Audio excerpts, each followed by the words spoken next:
great Odin's raven. It's crazy. It's crazy. It's crazy. This is ridiculous. Okay, I'll go.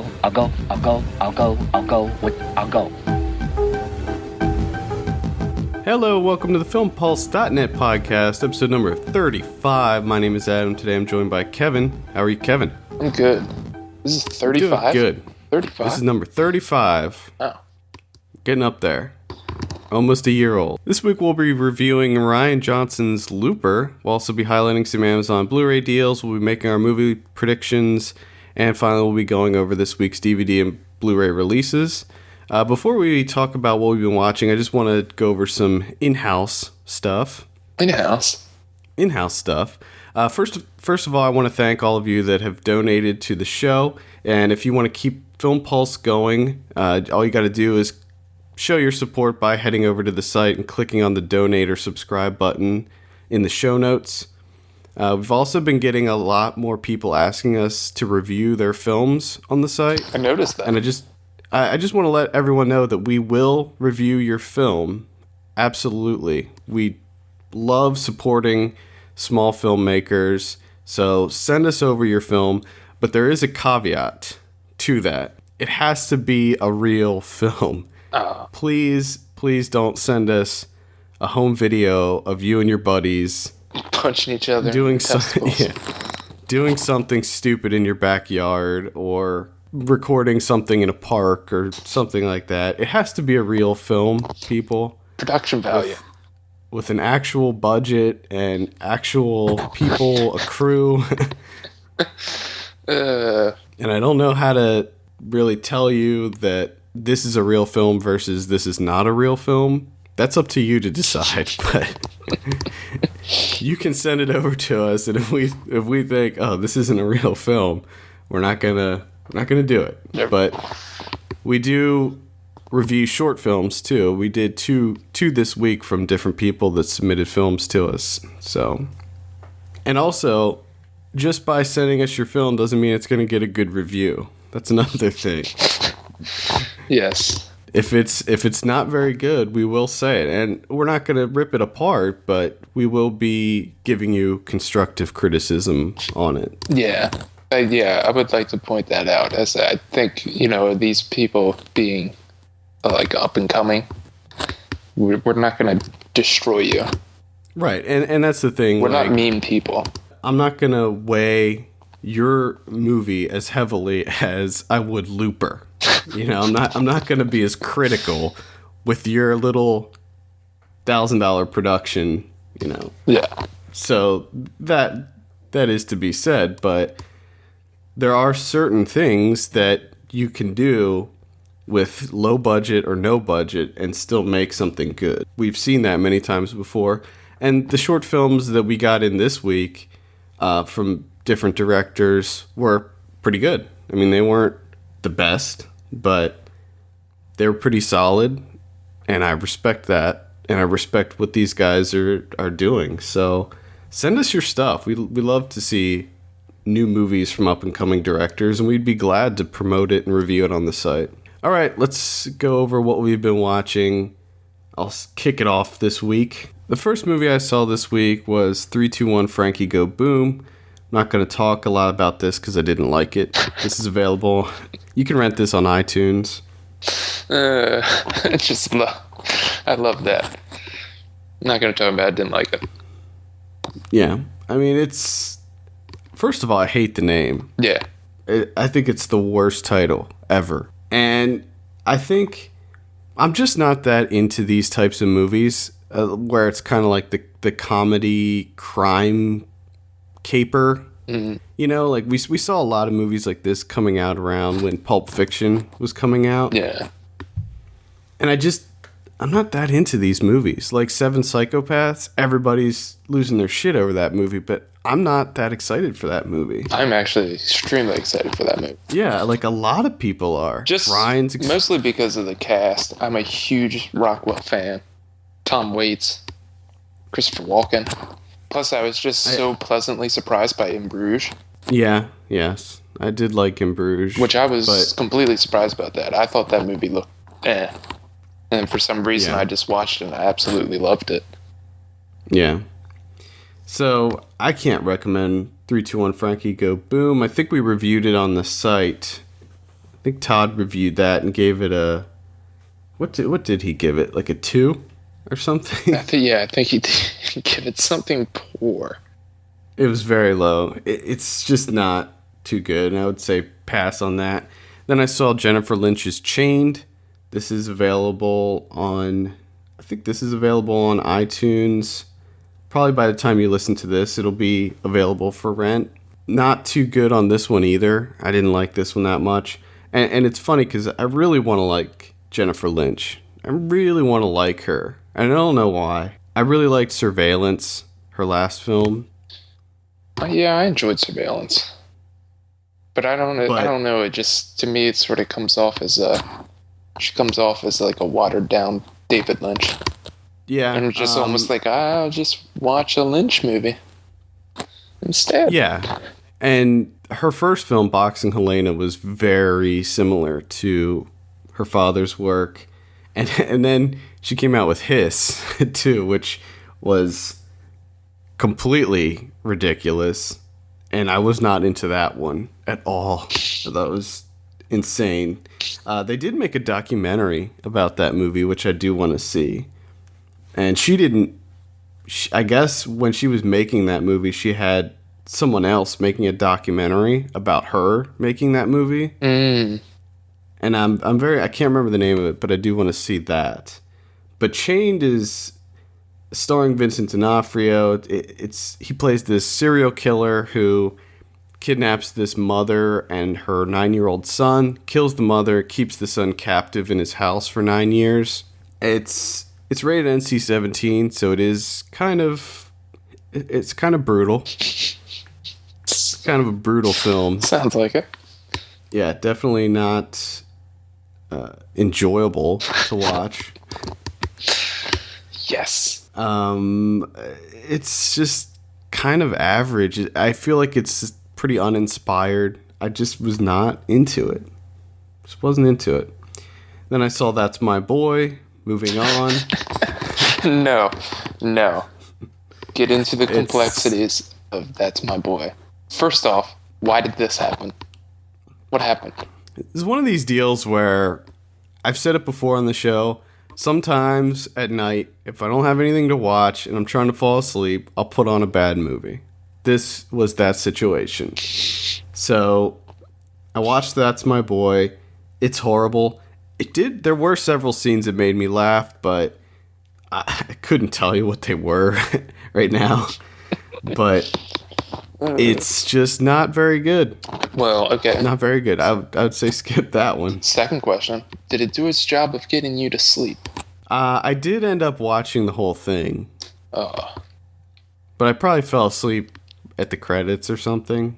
Then I saw We Are Legion, the story of the hacktivists. This is the documentary about Anonymous, and it sort of touches on the Occupy movement, and it kind of just gives the history of this hacktivist group and goes over some of the repercussions of the things that they've done. It goes over it gets into detail on some of the ops that they have perpetrated, like the Sony thing, and when they got involved with the unrest in Egypt. And it's very interesting. If you don't know anything about Anonymous or kind of what they stand for, it's worth a watch. I know a lot about Anonymous, but I didn't know the details of when they were kind of battling the Church of Scientology, and it really gets into that.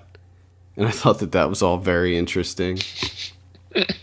Recommend that. Then I saw Pusher. This is the 2012 version of Pusher. This is the remake to the Nicholas Winding Refn series. He made 3 of them, and this is the first remake of his first movie.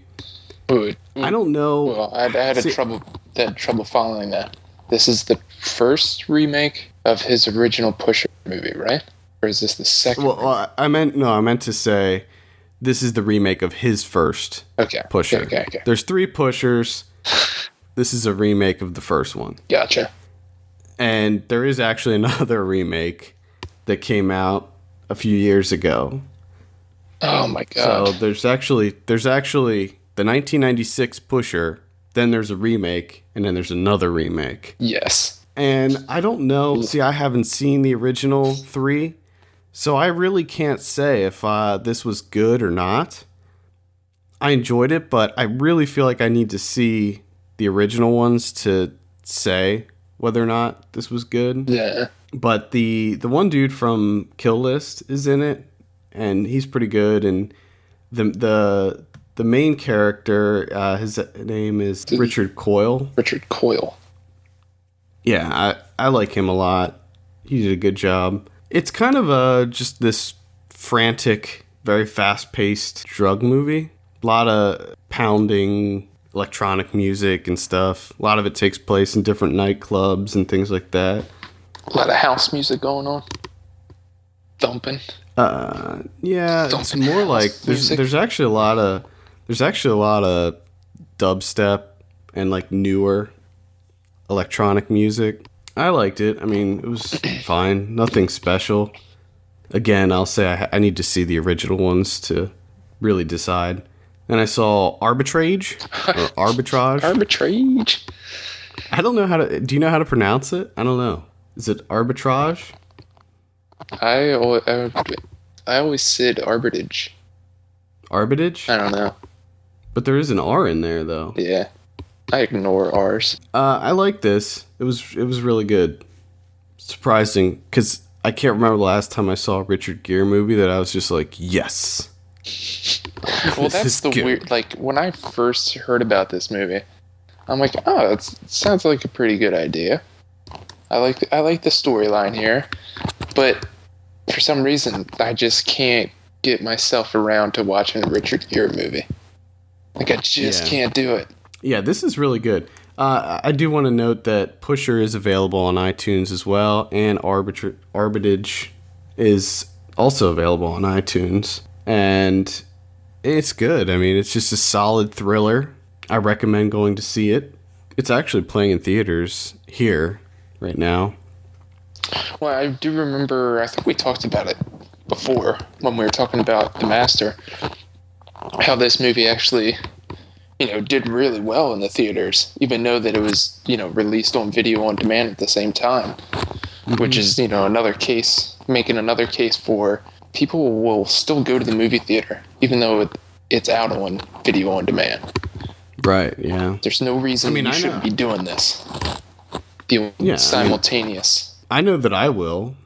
It depends on the movie. Like, this movie, no, I wouldn't go see it, because there's really no point. But Pusher, if that was playing here, I'd probably go see that as opposed to watching it at home.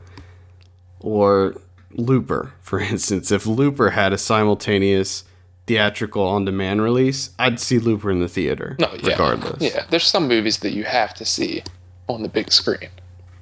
Yeah. But Arbitrage is good. It's a solid recommendation. It's nothing amazing, but... Arbitrage. There you go. And finally, I saw The Invisible War. This is the Kirby Dick documentary about sexual abuse in the military. So I take it you had a terrible day yesterday. Did it ruin your day? This looks like a film that would just ruin my day completely. I'll tell you why it didn't. Because after this movie came out, I'm not sure if you read about this, but after this came out, this movie made a big change in how the military deals with sexual abuse cases. And basically before this movie came out, or before this movie, the way that they dealt with it was all internal. So it was all done in military courts. After this movie came out, there were congressional hearings, many meetings and all this crap, and they changed the policy so that now any kind of sexual abuse cases are investigated and prosecuted in a civilian court, which makes a huge difference. Yeah, I do remember when this came out. they were doing stories and stuff on NPR that I heard in the morning. Yeah, talking about dealing with this and the way that they used to deal with this, like you said, everything's done internally. It was just like I couldn't believe it. It's like, it's 2012. What the hell is going on? When you see this movie, it's baffling how this is allowed to happen. I mean, everybody that they talk to in this movie, they probably talk to 10 or 15 different people, and it's not just women. They talk to men too. All of them, their assailants got away with it. All of them. And they go through the whole process of what happens when someone gets sexually abused and brings it up to the higher ups. And they go through like the whole process of what happens. And it was just so infuriating and ridiculous. A lot of the women that they interview, not only did they not get justice, but many of them got prosecuted themselves for adultery, even though they weren't married. So you have an unmarried woman in the military who gets raped by a married man, and the girl that gets raped gets charged with adultery. Oh my God! I mean, how insane is that? Come on. Give me a fucking break here. It's a tough movie, but it is, I think, a necessary movie to see. It's one of those movies where you just have to see it. It's like The Cove or Bully. It's one of these movies that, and it made a difference, which is a big thing. Yeah. I mean, anytime a documentary can do that, yeah, you gotta give it kudos for that. I mean, this is a movie that I want to see. It's just, like, finding the right time to watch this movie. Because, like I said, I have a feeling that it's just going to, like, ruin me for, like, it is one of those movies where there's no right time to see it. Yeah. There's no right time to watch a movie about rape. Yeah. But I was just like, you know what? It's on iTunes. Again, it's on iTunes. It's $4.99. You can rent it in HD for $4.99. Wow. And nice. I was just like, yeah, I'm just gonna do it because I think that I need to see this. And the interesting thing is with digital platforms now, I think it's easier for filmmakers to add things in. So they did add like a footnote at the end of kind of the fallout of this movie, which was great because normally you have to look it up to find out what happened. That is pretty cool. But they actually added it in afterwards. So that's really nice. And that's it, other than Looper, which we'll talk about in a little bit. It sounds like I gotta get myself a big old bottle of alcohol and watch The Invisible War. Because I'll probably go on like a bender for 2 days, 3 days. It is very depressing, and because society makes me sad. It'll make you. It's just infuriating. Okay, what do you got this week? Oh, we got a good bit. Started the week off with the Cosmopolis, the new David Cronenberg, the adaptation of the Dom DeLillo novel, and it was okay. I felt as though I sat down and I was like, yay, I'm gonna watch a movie. And a bunch of actors walked into my room and they're like, nah, we're just gonna read this book to you. Because that's essentially all they do. They just sit and just talk. And I know that's what happens in the book, but to me, it just seems like, oh, I should have read the book. Mm-hmm. That was the only thing I sort of gathered from it. I mean, it was I thought Robert Pattinson did a decent job. I'll give him that. This is I think one of the first things I've ever seen him in. I can't think of anything else that I've seen Robert Pattinson in. But the only person that I thought brought something to the table was Paul Giamatti at the scene at the end, which he's fantastic in. Plus, Jay Baruchel at the beginning was good. Yeah, I would agree, but at the same time, it seems like that was kind of the point where Paul Giamatti was kind of really one of the only characters that was outside of this this world, this kind of this tiny little bubble that they were in, where there was all this chaos happening outside, and yet they're just in there in his car, just talking figures, talking numbers. Yeah, I mean, I know that that's what the book's about. So it's not that Cronenberg didn't do a bad job. Just to me, it just seems like this was a bad idea. Sometimes books shouldn't be adapted. They should just stay books. And I think this is one of those instances where there's nothing really that translates well onto film. I mean, it's just people talking. Just read the book. I just don't see the need for this movie to be made. I thought it was an interesting concept. I certainly didn't find it to be Cronenberg's best. No. Not at all. This would probably be near the bottom of my list on Cronenberg stuff. And plus, the actress that plays his wife, she gave a very odd performance, I thought.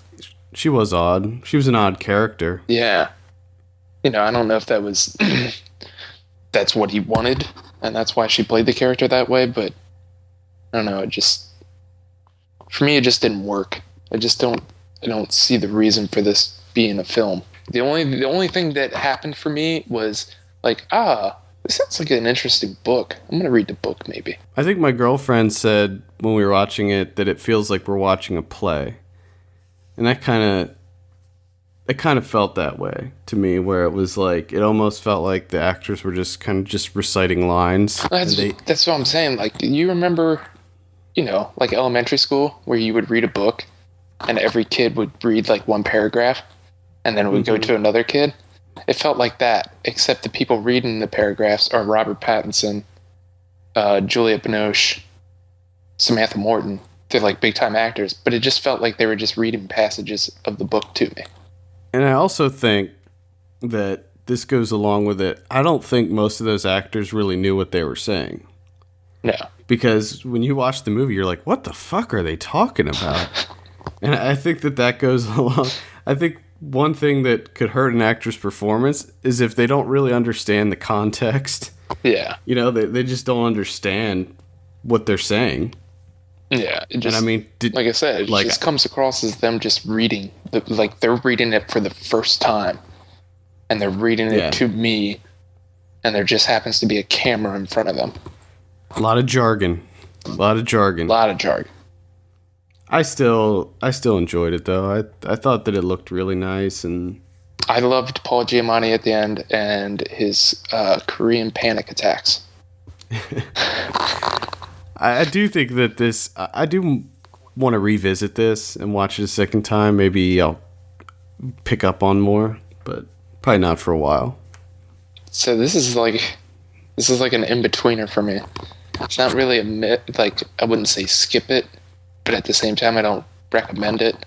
Essentially, I would only recommend it if you're a Cronenberg fan, if you enjoyed the DeLillo book, and if you're a fan of the actors that are in it. Well, I don't even know if I would say see it if you're a Cronenberg fan, because it didn't even feel like a Cronenberg movie to me. Yeah, I mean, there were certain things about it, but overall, I don't know. Yeah. Then again, Cronenberg has been making movies, I don't know, maybe the last 5 or 10 years that haven't been necessarily characteristic of his style, so I think he's trying new things. Yeah. Yeah, I think so. I think the thing that I sort of noticed with this and like A Dangerous Method, it seems like he still has the whole distorted body image thing going on, but it's like he went more inward with it instead of like the outward appearance of the body. It's more like the inward of like the psyche of a person. Yeah, but when you go back and start watching more of his filmography, you'll find that there's a lot of like Spider, for instance. That's all about in your mind. So he does explore the mind a lot in his movies. Basically anything with the body. Yeah. So, yeah, Cosmopolis was like a manila folder for me. There you go. Manila folder. There you go. The second movie that I watched was Sound of My Voice. which we Loved it. talked about, I think the last podcast, right? Yep. This is fantastic. Great movie. Like you said, just to reiterate, again, makes a strong case that you do not need a big budget to make a solid film. You just need a decent screenplay, some decent actors, and someone that knows what they're doing with a camera. And you can knock it out of the park, because I thought this was great. And nice brisk pace to it, which I'm finding is one of my favorite things about low-budget indie films, is they don't have the budgets to make like 2.5 hour long movies. So there's always a nice brisk pace to them, which I enjoy. Because some people are starting to get ridiculous with their films. Yeah. I've noticed that like a lot of the bigger budget blockbuster type movies, they're getting longer, and indie films are getting shorter. Yeah. So that's one of the nice things about having a low budget, is that you can't make a 2.5 hour long movie. But yeah, Britt Marling, I think, is going to be huge in the next couple of years. Yeah, and she's in Arbitrage too. Yes. And she co-wrote this movie with Zal Batmangill, who's the director, and apparently they're working on another movie called The East, which is directed by him and co-written with Britt Marling, where he plays like someone has to infiltrate like an anarchist group. So I'm excited for that. I'm definitely keep my eye out for these two. Plus, she co-wrote Another Earth, which was good. I haven't seen that yet. I'm going to watch that this week. Very talented. She gives a really great performance, too, I thought, in Sound of My Voice. Yes. To me, she was like head and shoulders above everyone else in that film. Yes, absolutely. Especially the in the couple, the girl in the couple. I thought she was pretty poor, but... Yeah, but it's definitely a movie that sticks with you. You know, this whole... And this seems like another thing that's sort of gotten popular in the last couple of years is the cult. Cult's always been somewhat a popular storyline, but my God, it seems like they're popping up everywhere. It's because it's interesting, I think. It's just an interesting concept. Yeah, it is an interesting concept. I mean, I liked Martha, Marcy, May, Marlene a lot, but I like this better. Yes. Yeah, I did. They might be tied with me. I think I like this one better. It definitely does. It sticks with you for a while. I found myself thinking about this for like 3 or 4 days. So I definitely highly recommend Sound of My Voice. And then on a whim, sometimes here and there I'll check Hulu in their Criterion section to see what movies you can watch for free. So I had off on Monday, and I thought, I'm going to watch the shortest film that they have. So I go through, and here it's a Czechoslovakian movie called Valerie and Her Week of Wonders. It's part of the Czech New Wave, which happened in like the early 60s. And I've been wanting to watch a Czech movie. I haven't seen one yet. So, and it was only, 73 minutes. So boom, this is what I'm watching. Holy shit, this was weird. It's so bizarre. It's heavily influenced by like Alice in Wonderland and Little Red Riding Hood, like all these, fairy tales. And it's about a young woman, a young girl. It starts out in the beginning, she gets her period, and it's all about her like becoming a woman. And it was somewhat uncomfortable because they tell you right off the bat that she's 13. And I think the actress that plays her is actually, I think at the time she was like 13 or 14. So it's all about like budding sexuality. And, she's like nude a lot in the movie, which was just, I don't know, it was uncomfortable for me. Seeing a nude, like 13, 14-year-old. Yes. It was tough. And I mean, just insanely surreal. There's so much. It says here it's a vampire movie? Oh, yeah, there's vampires in it. Vampires pop up at the middle. The woman that plays her grandmother is just like an early 30s woman. a woman in her early 30s, and they just put white makeup on her face. That's it. So she's just in whiteface for like half of the movie, playing the grandmother, which is odd. And then all of a sudden she becomes a young person, but what all that means is they just take the white makeup off. And like people change who they are. Like the woman that plays the grandmother plays like 4 different people throughout the movie. And it's just a batshit crazy storyline that it's really difficult to follow. And just bizarre things happening. Just extremely bizarre things. Like you said, vampires. Just like halfway through the movie, boom, vampires. And you're like, wait, what the fuck is going on here? So it's definitely, I wouldn't recommend it unless, again, if you're interested in Czech films, most notably the Czech New Wave, and you like bizarre vampire movies. And then I watched a Turkish movie called Once Upon a Time in Anatolia, which I talked about before. I've seen 2 of this director's other films, Distant and Climate, Nuri Bilger Ceylan, who this movie won like the grand prize for the jury at the 2011 Cannes Film Festival. And this is amazing to watch. It is just unbelievably beautiful. It's just like in the hillsides of Anatolia where they're searching for a dead body. And they just search forever because the guy can't remember where the hell he buried him. And all the fields look the same. But everything's... Essentially, the whole movie takes place at night. And the only lighting that they have is like flashlights and the headlights of the cars. And it just makes it look unbelievably beautiful. The way that the lighting is done and everything. And it sort of turns into... they start talking with each other, like the prosecutor and the doctor, and they start finding out all these things, and sort of turns into the guy sort of learns a lesson that sometimes some things should be left unsaid. Like there's something that happens in the movie, which I can't really give away, but it was sort of like a character study. It was a really solid film. Highly recommend it. Slow burn, though. Just let you know that. Very slow. It's essentially just, it's a very philosophical movie. And like I said, the majority of the movie is just them looking for a dead body, which they can't find. Then I watched Poetry, the Korean movie, which, again, highly recommend. That won, like, best screenplay, I think, at the 2010 Cannes Film Festival.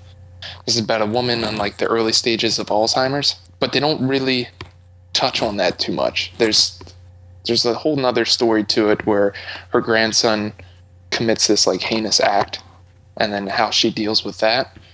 And I thought it was fantastic because it's not one of those movies where they like over sensationalize the whole Alzheimer's angle. Mm-hmm. It's just it's just fairly subtle. She's in the beginning stages, and she just here and there she forgets the words for things. And then, but at the same time, you're starting to think that she's forgetting more as the movie goes on, but they never really touch on it. So you're left wondering, like, did she really forget that? Or did she do this on purpose? But it never really tells you. But it was definitely highly recommended, directed by Chang Dong Lee, who is like a critically acclaimed Korean filmmaker. I've been wanting to see his movies for a while, and I'm glad I finally got around to it. I highly recommend Poetry as well. And then I watched Gerhard Richter Painting, which we talked about last podcast. Mm-hmm. It just came out. Yes. This is what the title states. It's Gerhard Richter Painting. Okay? Simple as that. Simple. Now, I know for a lot of people, that sounds terrible. But for me, as a painter, that's all I wanted. I just wanted to see him work. So I was happy with it. I know some people were sort of disappointed that it's not really like a documentary and they don't really delve too much into his philosophy and his background and all those things. But like you get to just see the guy work. And it's, just fixed camera, him painting. And there's a way that it's sort of cool. The one way that he uses a giant squeegee and just squeegees paint across the canvas over and over again because he never likes it. And he even when he has it hanging in the museum, he'll go over and paint over it. So she does where she sort of has the painting transform through, like stage 1 when he paints it, stage 2, stage 3. I mean, he paints over these things like 40 times. And it's just sort of cool the way that they did it. But if you're not a fan of abstract art, namely Gerhard Richter, and you don't want to watch someone paint for like an hour, I definitely would not recommend it. But if you're okay with that, you should definitely see it. And then the last one was Lovely Molly, which we talked about before, by Eduardo Sanchez, the director of the Blair Witch Project, which I did not know. Maybe we did talk about that. I just forgot, I guess. Yeah, we did. Yeah.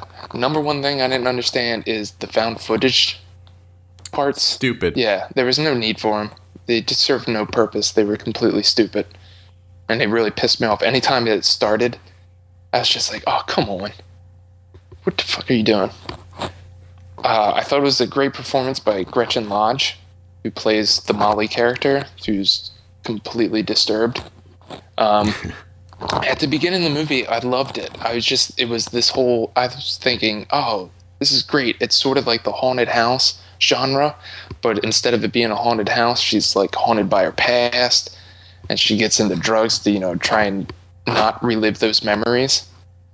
But the ending, they just blew it on the ending. It was just ridiculous what it turned into, and I was pissed off. Essentially, it's a film about addiction, really. Yeah. And the thing that was bizarre for me is I'm watching a movie, and the guy that plays Tim, the Johnny Lewis guy, I'm like, this guy seems familiar. I've never seen this guy in anything. But he was the guy that was in Sons of Anarchy, that just the recently deceased Johnny Lewis. I guess he died like earlier this week, I think. Yeah, it was earlier this week. He killed his landlord, or his landlady, and then jumped off a building. He went to the top of the building and jumped off. Yeah. Or I guess they don't know if he fell off or jumped off or what. Well, yeah. Either way, he's dead. But, slightly, yeah. That's kind of coincidental that this is a movie essentially about drug addiction, and he apparently was an avid drug user. Yeah. And I read an article in Deadline where they kind of profiled this landlady of his, and apparently she was considered to be just this great woman in Hollywood, where she would take in these kind of struggling actors. And in the article, it goes over the list of people that she housed, and it's ridiculous. It's like Val Kilmer, Parker Posey, Thomas Jane, Paula Poundstone, Chris Parnell, and George Clooney frequently went to visit her. Yeah, so she was, I guess, highly regarded as being just a very nice lady that would take in these struggling actors. Sad. Yeah. All right. So, Lovely Molly, not a high recommend on that. No, they blew it at the end. I agree. They took it into it just where they shouldn't have, and just completely ruined it. Yeah, that's how I felt about it as well. All right, let's move on and do some Amazon deals. These are all Blu-ray deals. To get these incredible deals, just go to our site at filmpulse.net and either click on the Amazon banner, shop as you would normally, or simply click on the provided links in the show notes. First up, we have Sin City. This is $7.99, and get this. I'm going to read this off to you, okay? This is $7.99. It's $7.99. This is the Sin City 2-disc theatrical and recut extended and unrated versions. Yes. That's like 4 different versions. Oh, God. They're getting ridiculous. Is it Sapphire Series, though? No, it is not. It is not the Sapphire Series. I'm waiting for Sapphire Series. Then we have The Princess Bride. This is $11.99. And finally, we have The Raid for $17.98. $17.98. I recommend picking all those up. And I want to say, I don't know if it was last week when I listed the RoboCop trilogy. I can't remember what week that was, but I said it was like $19.98 or $20 or something. Well, right after we recorded, it went back up to its normal price. So I do apologize for that, but it is back down on sale again right now for like $20. Until we release the podcast. Oh, dude, I was so upset because in the show, I was like, oh, I'm going to get that. And then after we were done recording, I signed into Amazon to buy it. And it's like $50. I was like, what? Oh, so, that sucks. Yeah, so then I was going through the list for today, and I saw that it was on sale again, so I immediately bought it because I didn't want it to go back up in price. So pick those up. I highly recommend all three of those movies. They're all pretty good. So let's get into our review of Looper. This is written and directed by Rian Johnson. The IMDb synopsis states, in 2072, when the mob wants to get rid of someone, the target is sent 30 years into the past, where a hired gun awaits. Someone like Joe, who one day learns the mob wants to close the loop by transporting back Joe's future self. Once again, IMDb graces us with a terribly grammatically incorrect synopsis. Their synopsises are the greatest. Yeah. This stars Joseph Gordon-Levitt, Bruce Willis, Emily Blunt, Paul Dano, Noah Segan, Piper Perabo, Jeff Daniels, and a great performance from child actor Pierce Gagnon. Gagnon? I don't know. It sounds like it would be French. I don't know. Like it'd be a French pronunciation. Yeah, either way, I'm sure we'll be getting into his performance in just a minute. Oh, yeah, we will. My review is up on the site of Film Pulse, so you can read that. So I'll start with you, Kevin. What are your thoughts on Looper? And before we get into it real quick, I just want to say I think that we should probably do a spoiler section for this. So hold all your spoiler type stuff for the end, and then we'll get into spoiler zone. Yeah, we'll get into spoilers after we talk about our general thoughts. Okay. All right. You gave it like a 9, right? I did give it a 9, yes. Okay. I loved it. Yeah, I would probably go there. I think I gave it like an 8. But again, I could agree with a 9. It's definitely a solid film.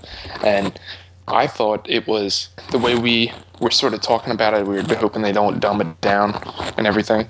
I thought they did a fantastic job of keeping it like a straightforward, technically sound time travel movie, but at the same time, it came across in a way that was very simple to understand, I thought. It just, kudos to them. They did a fantastic job with it. The way that it came across. I didn't think it was hard to follow at all. I know I did read some reviews where people were having trouble with it, and I don't really understand why. I don't either. Yeah. I mean, it's very simple and straightforward. There's time travel 30 years later, send a guy back, kill him, dispose of the body. And then, so that person has 30 years to live, apparently. I thought it was so interesting, and I do point this out in my review, that it's a complex film that's presented in an extremely accessible way. Mm-hmm. Yeah. Where, like, when we talked about it last night, is like we were talking about Ryan going to see this movie. Ryan, I think, would have loved this movie. He might not have understood the time travel, and he might have gotten lost, but I think even in spite of that, he would still love it for the action that's in this movie. You can take this movie for face value and just think about its most basic, level, and still come out of it being like, that was awesome. Yeah. That was an awesome movie.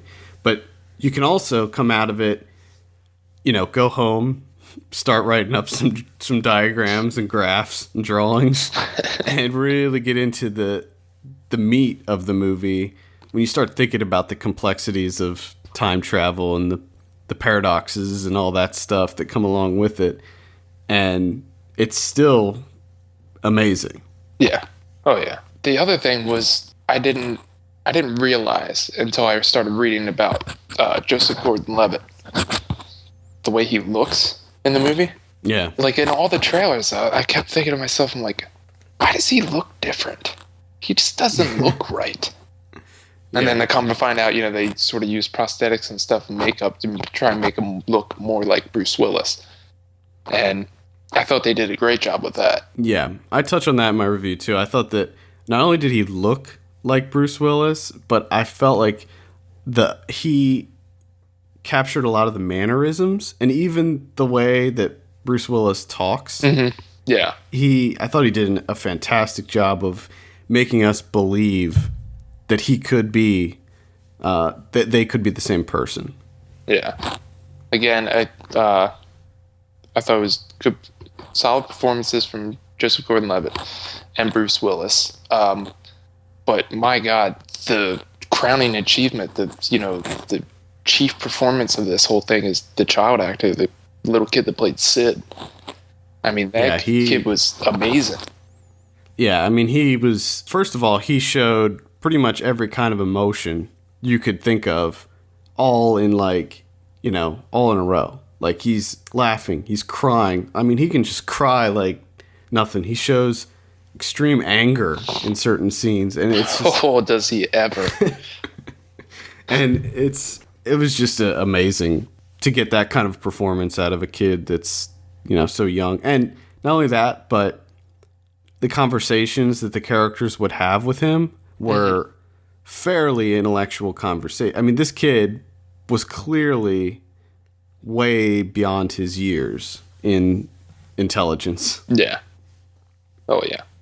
The only thing that I would say that sort of cons to the movie were I didn't like Emily Blunt's or Noah Segan, who plays the Kid Blue character. I didn't like their accents. Couldn't stand them. I thought they were terrible. In the middle, when they introduced the character of Sarah, which is played by Emily Blunt, and the child Sid, I thought it did drag for a little bit there. But it was made better by the fact that Sid was there, and you get to see this amazing performance. I think maybe that they were trying to spend that time developing these characters a little bit. But my God, what this movie turns out to be, was definitely surprising. And we'll get into that later. But yeah, I didn't realize that it was going to be... for some reason, I just thought it was going to be different. I thought the plot was going to be different, because in the trailer, they make the plot out to be one thing, but what it's really about is different. Yeah. It's just a different movie than what you see in the trailer. But one thing that some of these movies do is you see all the action in the trailer, and then when you actually see the movie, it's only those action scenes you saw in the trailer, and the rest is just kind of filler or whatever. Yes. And I thought that they did a better job with this it was an even-paced action. Yeah. And the action is awesome, too. Yeah, that should definitely be said. This movie is its best when it's the action parts. At least I thought so. I thought the action scenes were just amazing. I loved them.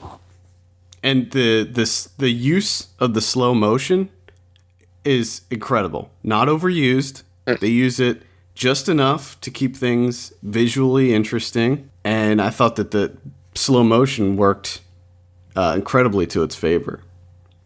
I would agree. And the only other thing that I didn't like is some of the effects at the end of the movie. I thought just looked a little, not top notch. But that's a very, very small quibble.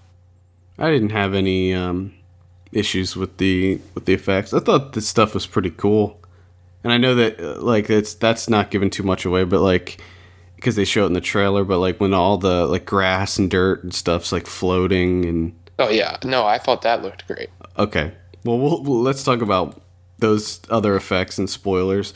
I think we're just gonna go ahead and go into spoilers, because there's just it's really hard to talk about this movie without spoiling the shit out of it. Well, let's talk about, before we get into spoilers, let's talk about fucking movie theater etiquette. For the love of God. I love going to the movies, but as we were talking last night, It's getting bad. I am really starting to hate going to the movies because of people who just don't know how to act and driving me crazy.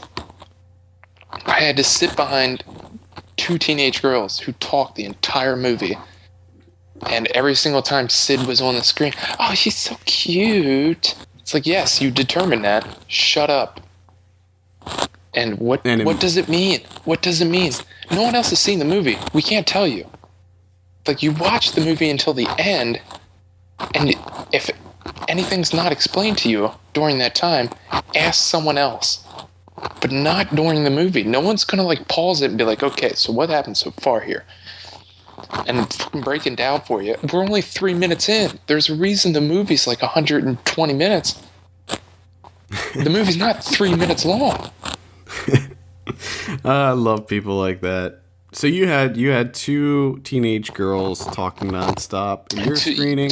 And I also had fucking Sneezy McSniffles, who sat over on the other side of me, who in like as the film's coming on, just talking at like a normal voice, just about daily mundane shit.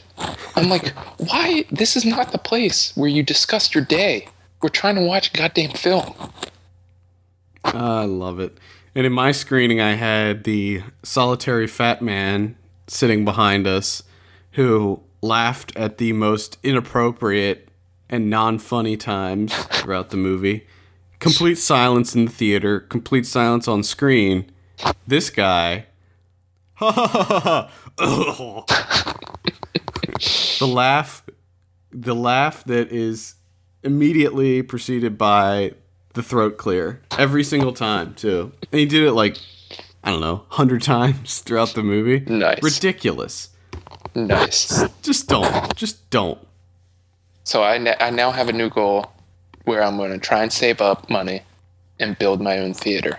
I've been looking into that. And I'm just going to looking into it. Watch movies at home. There you go. Because I'm starting to really hate people and their complete lack of respect. That'd be so funny if you literally built a movie theater in your house and you got like distribution deals with distribution companies to send you new movies. I'm gonna try. I'm gonna fucking try. Oh, that'd be great. Kevin Theaters. And like I'm gonna have a website too that'll say like what movies that I'm showing, but not allow anyone to come. And run ads in the paper, but not let anyone come. There you go. That sounds like a great idea. Or have like a screening process where you have to get like a license to come. Like you go through like 2 months worth. You have to go through a rigorous testing procedure. Yes, exactly.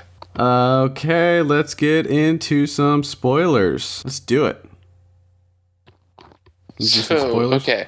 So let's just start off by, holy shit, who knew that this movie would turn out to be a guy going back in time and shooting kids in the face?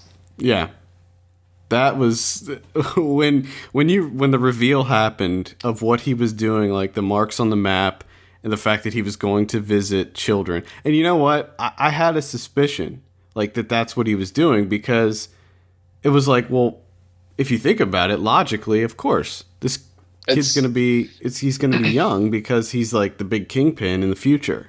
So of course it's gonna be a little kid in the past. Yeah. But when the fact that he actually does it, you're just like, what?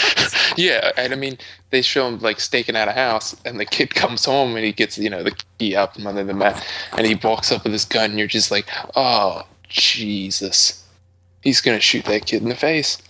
He's gonna do it. This is a movie about killing kids. Are you kidding me? Yeah, that.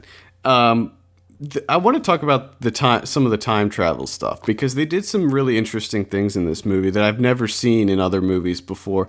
At least maybe not to this level. One thing was the writing notes to yourself in your own body. Yeah, I thought that was really interesting how they did that, and the whole scene with Paul Dano was insane.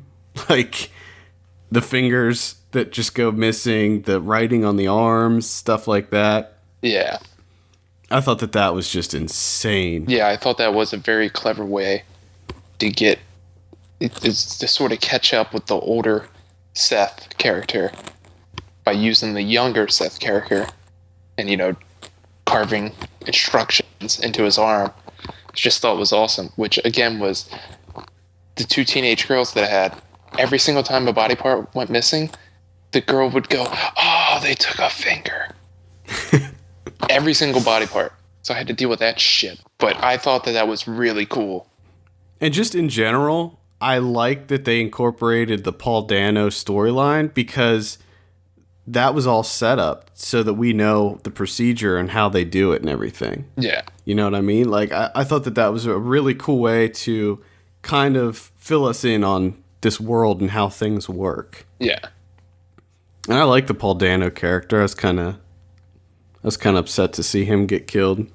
Yeah. He does give a pretty good performance, even though he's only in it for a little bit.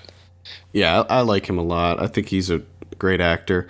The other time travel aspect that I really liked was the whole idea of the memories and how anytime something would happen with Joseph Gordon-Levitt, Bruce Willis would then remember it. Yeah. I thought that was a really interesting concept that I don't know if that's ever been explored before in a time travel movie, but it makes sense though, you know? Yeah, it does. And I do like how they sort of point out that not all the memories are crystal clear. Right, exactly. Like everything's fuzzy to him, except, you know, until the point, things. you know, it gets closer and closer and closer. And then it becomes more clear to him. But it was a fun, I really did enjoy the way that they did that. And also the, like when you closed your loop, how you got the huge payout and you got 30 years to just do whatever you want. Dude, yeah. Basically, you're just sort of relieved of your duties. Like I said, it was just really great the way that they did it. It's very simple. Yeah, and you think that it's going to get confusing, especially at the beginning when they show the scene that's in the trailer with Bruce Willis coming in and knocking Joseph Gordon-Levitt out and escaping. And then all of a sudden, right after that scene, they rewind it and show it again with him actually killing Bruce Willis. Yeah. And at that point, I'm like, oh, here we go. Yeah. Here we go. But it was the way just, that they did it was just the way very that they small setup it. to tell you that it's just looped over and over. Right. This just happens constantly throughout the history of time.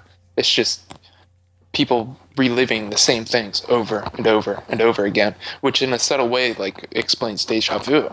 And it's sort of like the parallel timelines and all that other crazy shit that you can get into, and it blows your mind. And I think that the way that they structured that made it very simple and easy to understand. And I think that that's the big thing that a lot of people were like, oh, well, this is going to be a big, you know, mind fuck of a movie.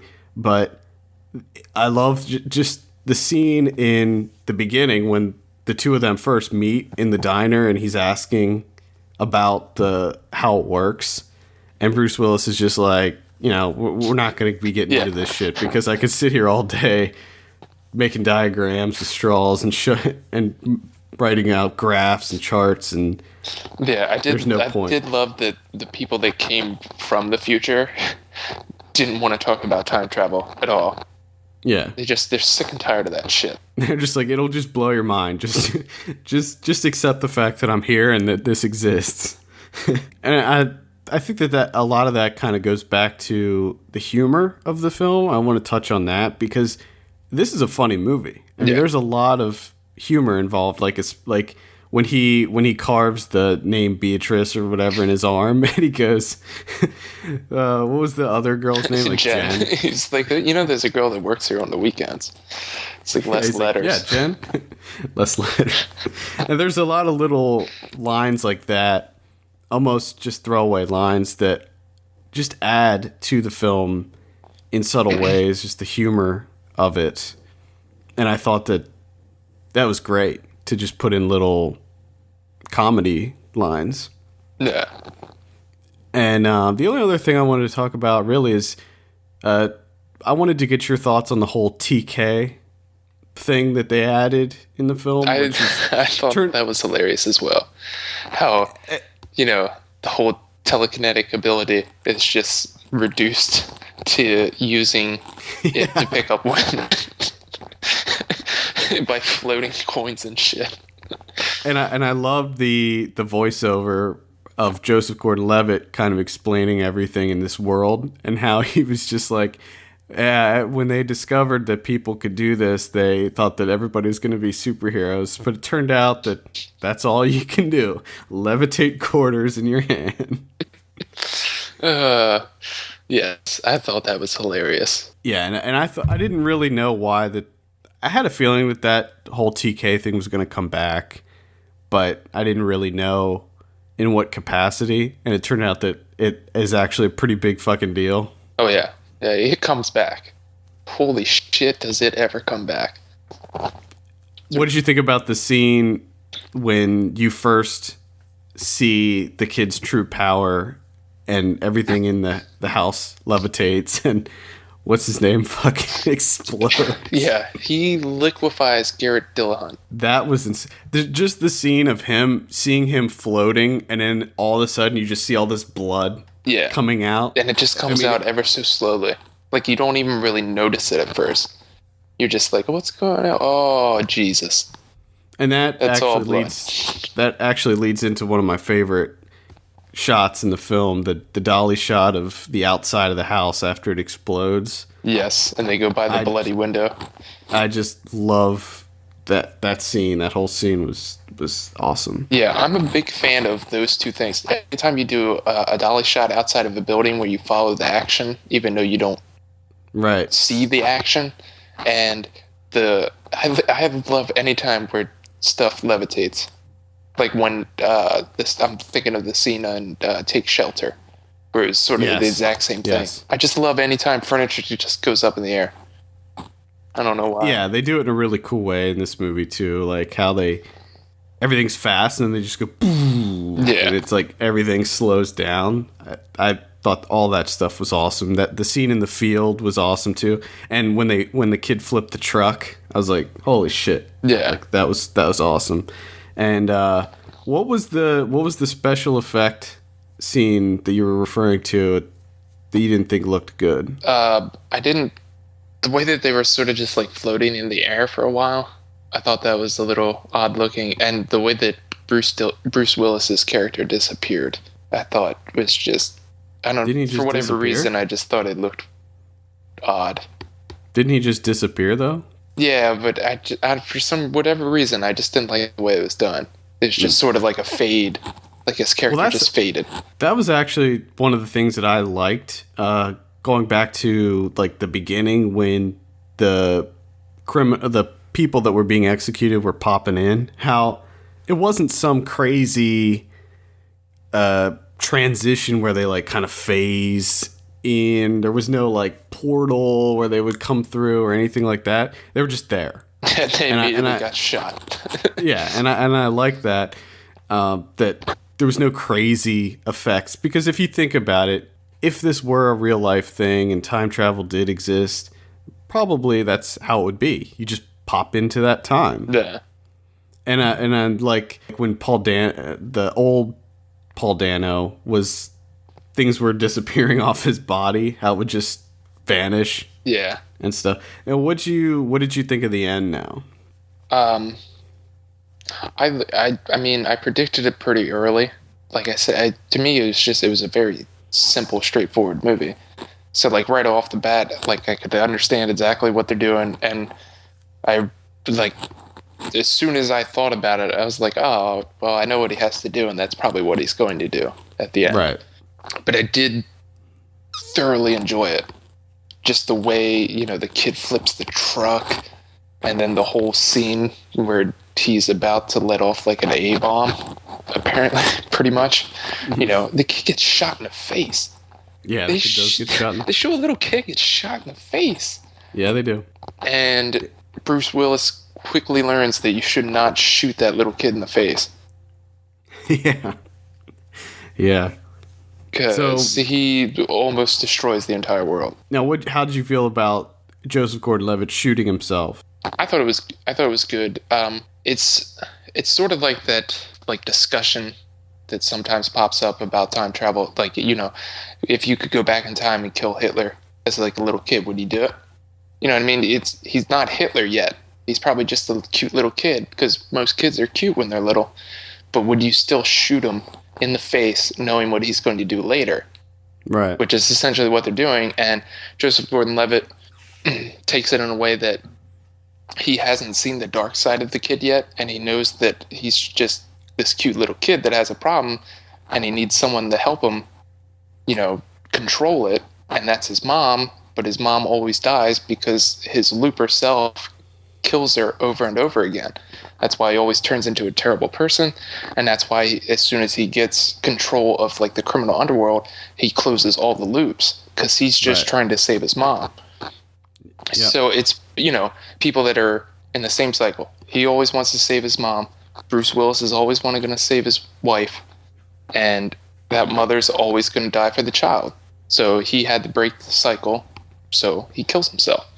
But which also in turn saves his wife. Yeah.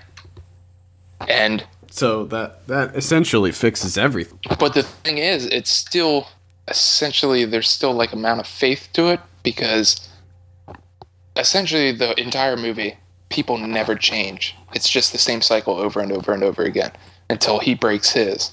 Now, does that mean that the kid is going to break his cycle? I don't know. You know what I mean? He might still turn into a terrible person, because 2 days later, I mean, maybe the mom gets shot by somebody else and dies, or gets cancer like 5 years later and dies, and he really pissed off and he starts taking it out on people again. Yeah, and I think that a lot of that relates to the scene between Joseph Gordon-Levitt and Emily Blunt when she's telling him, like, he needs somebody to help him, you know, deal with it, and he needs to grow up and have somebody taking care of him and teaching him how to use his power and stuff like that. Yeah. So I think that we could probably assume that she helps the kid. You would hope so. You know, fix him, because the main reason that they kind of spell it out, that the main reason that he does go bad is because she gets shot. Yeah, because a looper kills his mom. And that's why he, you know, as soon as he gets big, taking over the underworld or whatever, that's why he starts closing all the loopers. Right. Closing their loops, because he wants to try and prevent this from happening. Either that or he just wants revenge. Either one. Yeah. It's a little bit, Probably both. Yeah. So I think that is a good place to close out. One thing. He does liquefy Garrett Dillahunt. Yes. I just want to make that very clear, that happens, and this is a movie about kids getting shot in the face. It is a violent film. That is one thing to note. I thought that the scene when Bruce Willis grabbed those dual machine guns. Oh my god! Yeah, they sort of go like old boy on him. Oh my god! It was just amazing. He just goes crazy. I completely forgot about that scene. That was nuts. Yeah, because as soon as they do the shot of the guns hanging there on the wall and him grabbing them, you're just like, oh yeah, it is on. Exactly. And I guess I do want to quickly mention too, because we didn't really talk about. I really enjoyed just all the science fiction aspects of it, because they weren't so insanely out there. Yeah. I feel like it's a future that we could see. You know, this takes place 20 years into the future, and it's not that much different.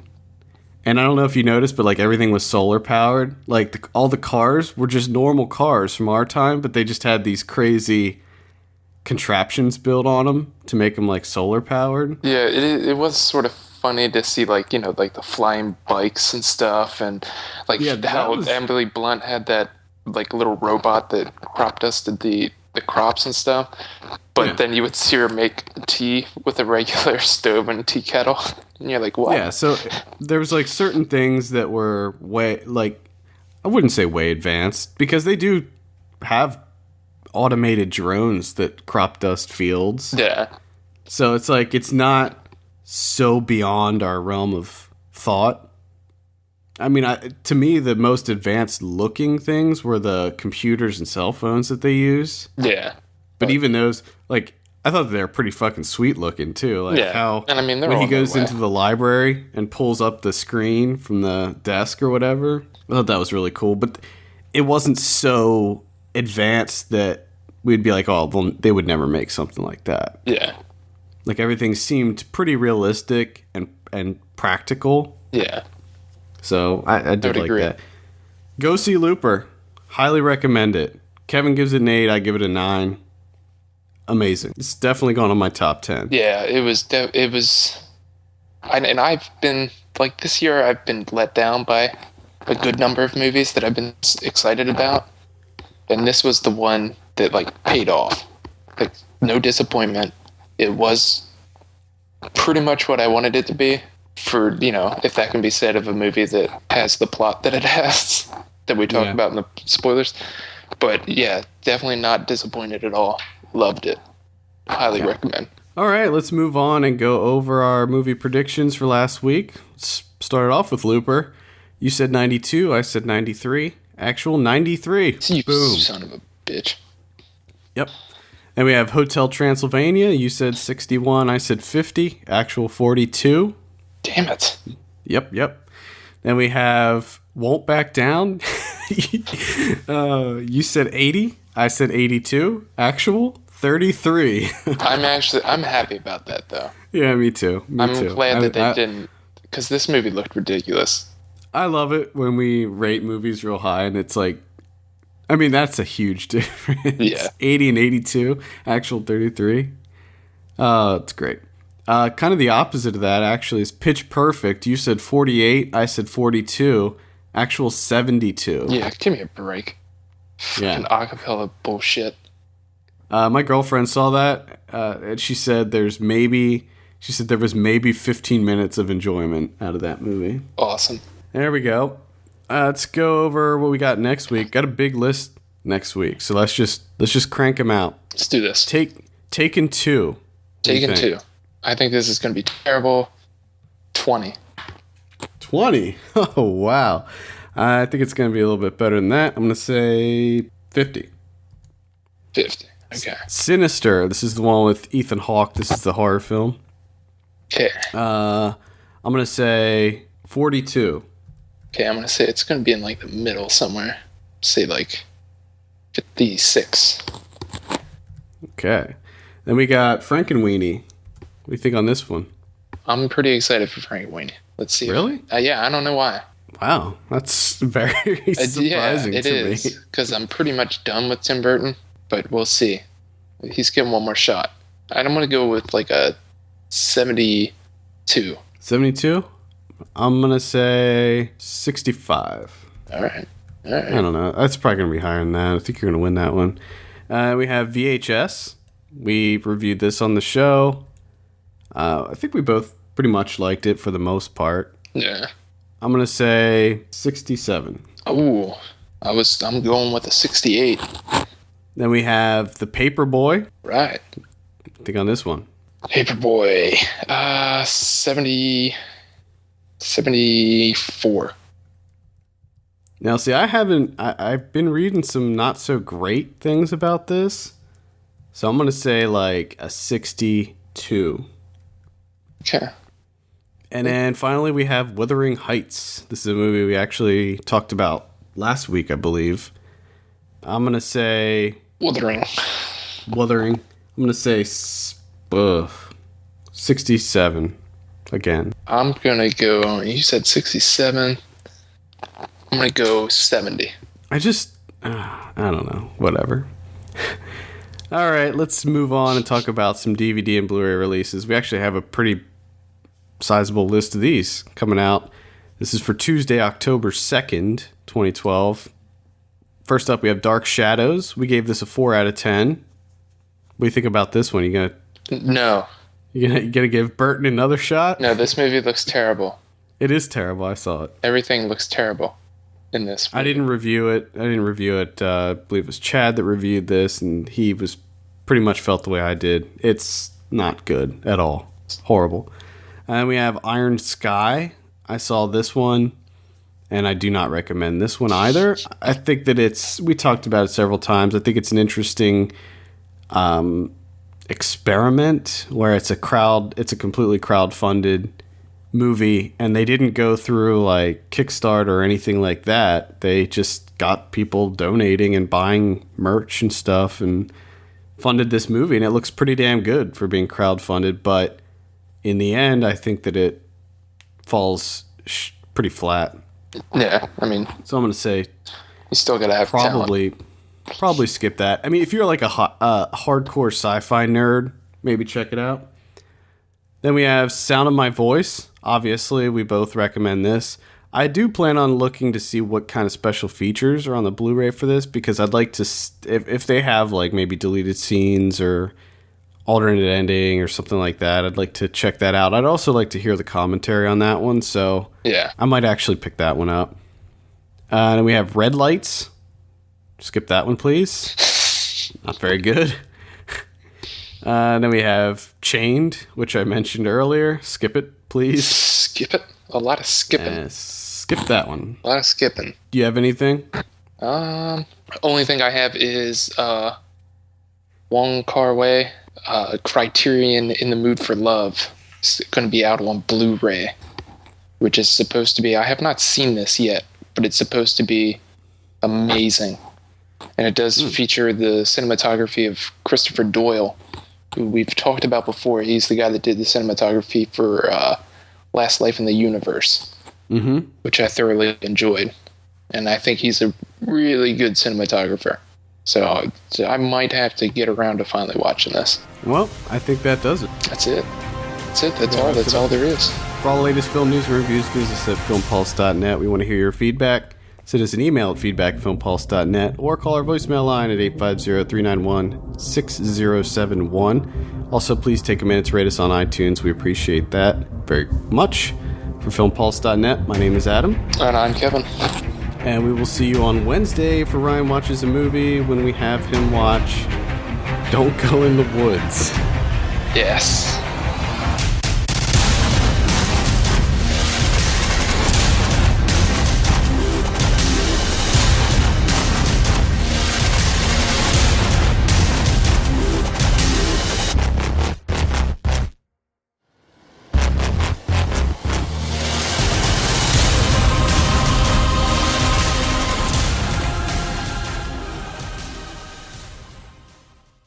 You know, some of these movies you're kind of concerned about. Hold on. Fucking Ryan's calling. Hello?